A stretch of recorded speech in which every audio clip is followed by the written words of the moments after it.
नमस्कार दोस्तों, स्वागत है आपका हमारे चैनल में, जहां हम आपके लिए लेकर आते हैं सबसे रोमांचक और डरावनी कहानियां।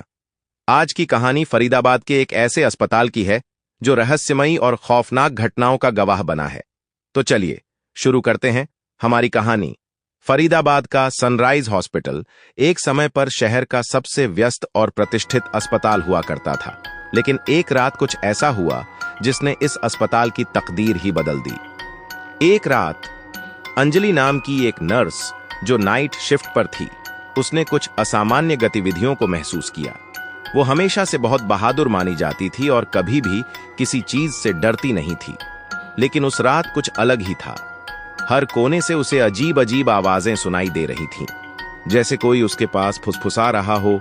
दरवाजे अपने आप बंद हो रहे थे और छाया जैसी कुछ आकृतियां घूमती नजर आ रही थीं। अंजलि ने सोचा कि शायद उसकी थकान का असर है। उसने इसे नजरअंदाज करने की कोशिश की और अपने काम में लग गई, लेकिन जब उसने चौथे फ्लोर के वार्ड में कदम रखा तो उसका दिल धक से रह गया। वहां एक बूढ़ा आदमी अपने बिस्तर पर बैठा था। उसकी आंखें बिल्कुल खाली थीं और चेहरा ऐसा था मानो उसे सदियों से किसी ने देखा ही ना हो। अंजलि ने पूछा, आप कौन हैं? यहां कैसे आए? लेकिन उस आदमी ने कोई जवाब नहीं दिया। उसने बस अपनी उंगली से एक दरवाजे की ओर इशारा किया। अंजलि को समझ नहीं आया और वो डर के मारे तेजी से वहां से भागने लगी। लेकिन जैसे ही उसने दरवाजे को छूने की कोशिश की, वो खुद ब खुद खुल गया और वहां से ठंडी हवा का झोंका आया। उस दरवाजे के अंदर घुसते ही उसने देखा कि वहां एक अजीब सी रोशनी थी और दीवारों पर खून के निशान थे। कमरे के बीच में एक पुरानी ऑपरेशन टेबल थी जिस पर सूखे खून के धब्बे थे। अचानक टेबल पर रखी लाश के हाथ हिलने लगे और वो आदमी उठकर बैठ गया। अंजलि को समझ में नहीं आ रहा था कि यह सपना है या हकीकत। उसने तेजी से वहां से भागने की कोशिश की, लेकिन दरवाजा बंद हो चुका था। चारों तरफ से उसे डरावनी आवाजें आने लगीं। तुम यहां से बच नहीं पाओगी, हम सब यहां हैं। अचानक उस कमरे में एक तेज चीख गूंज उठी और अंजलि ने देखा कि वो बूढ़ा आदमी उसके पास खड़ा है।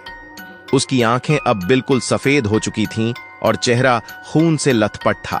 अंजलि ने पूरे जोर से चिल्लाते हुए दरवाजा खोला और बाहर भागी। उसने अस्पताल के कर्मचारियों को सारी घटना बताई, लेकिन जब वो सब वापस उस कमरे में गए तो वहां कुछ भी नहीं था। न बूढ़ा आदमी, न खून के निशान और न ही वो अजीब सी रोशनी। कहते हैं कि उस रात के बाद सनराइज हॉस्पिटल का चौथा फ्लोर हमेशा के लिए बंद कर दिया गया। आज भी अगर आप फरीदाबाद के इस अस्पताल के पास से गुजरें तो रात के समय वहां से अजीब आवाजें और चीखें सुनाई देती हैं। लोग कहते हैं कि वो आत्माएं अभी भी उस फ्लोर पर भटक रही हैं जो कभी शांति से जीने की कोशिश कर रही थीं। अगर आपको ये कहानी पसंद आई हो तो हमारे चैनल को सब्सक्राइब करना न भूलें और इस वीडियो को लाइक और शेयर जरूर करें। अगली बार हम फिर मिलेंगे एक और रोमांचक कहानी के साथ। तब तक के लिए सुरक्षित रहें और याद रखें, हर जगह कुछ ना कुछ छुपा होता है।